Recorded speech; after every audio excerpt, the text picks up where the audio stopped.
ఏపీలో ఎన్నికల వేళ రాజకీయ లెక్కలు వేగంగా మారుతున్నాయి. ప్రత్యర్థి పార్టీలను బలహీనపరిచే వ్యూహాలను అమలు చేస్తున్నారు. చిత్తూరు జిల్లాలో చంద్రబాబు నాయుడు టార్గెట్ గా పెద్దిరెడ్డి రాజకం చేస్తున్నారు. పెద్దిరెడ్డి కుటుంబం చిత్తూరు జిల్లాలో పార్టీ గెలుపు బాధ్యతలను తీసుకుంది. నామినేషన్ల ప్రక్రియ కొనసాగుతున్న వేళ టీడీపీ ముఖ్య నేతలను తమ వైపు తిప్పుకునే ప్రయత్నాలను ముమ్మరం చేశారు. అందులో భాగంగా కీలక నేతలు వైసీపీలో చేరేందుకు రంగం సిద్ధమైంది. ఎన్నికల టైంలో చంద్రబాబు నాయుడు సొంత జిల్లాలో టీడీపీకి బిగ్ షాక్ తగిలింది. మాజీ మంత్రి అమర్నాథ్ రెడ్డి సోదరుడు శ్రీనాథ్ రెడ్డి దంపతులు వైసీపీలో చేరనున్నారు.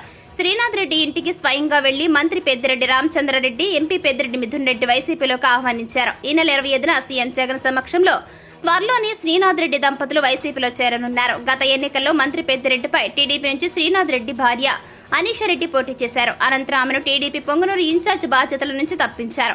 దీంతో అప్పటి నుంచి టీడీపీ కార్యక్రమాలకు శ్రీనాథ్ రెడ్డి, అనీషారెడ్డి దూరంగా ఉంటున్నారు. అమర్నాథ్ రెడ్డి 2014లో వైసీపీ నుంచి ఎమ్మెల్యేగా గెలిచారు. తర్వాత టీడీపీలో చేరారు. మంత్రి కూడా అయ్యారు.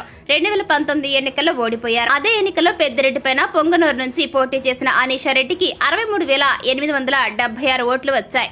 ఇక ఆ ఎన్నికల్లో పెద్దిరెడ్డి 42,710 ఓట్ల మెజార్టీతో విజయాన్ని సాధించారు. ఈ ఎన్నికల్లో టీడీపీ నుంచి పొంగనూరు అభ్యర్థిగా చల్ల రామచంద్రారెడ్డి పోటీ చేస్తున్నారు. పెద్దిరెడ్డిని దెబ్బతీయాలని చంద్రబాబు నాయుడు లక్ష్యంగా పెట్టుకున్నారు. ఈ టైంలోనే పెద్దిరెడ్డి నియోజకవర్గంలోని టీడీపీ ముఖ్య నేతలను వైసీపీలోకి ఆహ్వానిస్తున్నారు. పులివెందుల్లో జరిగే జగన్ సభలో వీరిద్దరు పార్టీ కండువా అంటే వైసీపీ కండువా కప్పుకునేందుకు ముహూర్తం ఖరారైంది. అమర్నాథ్ రెడ్డి చిత్తూరు టీడీపీలో కీలకంగా ఉన్నారు. ఇప్పుడు ఆయనకు షాక్ ఇస్తూ ఆయన తమ్ముడు మరదలు నిర్ణయం తీసుకోవడం హాట్ టాపిక్ గా మారింది.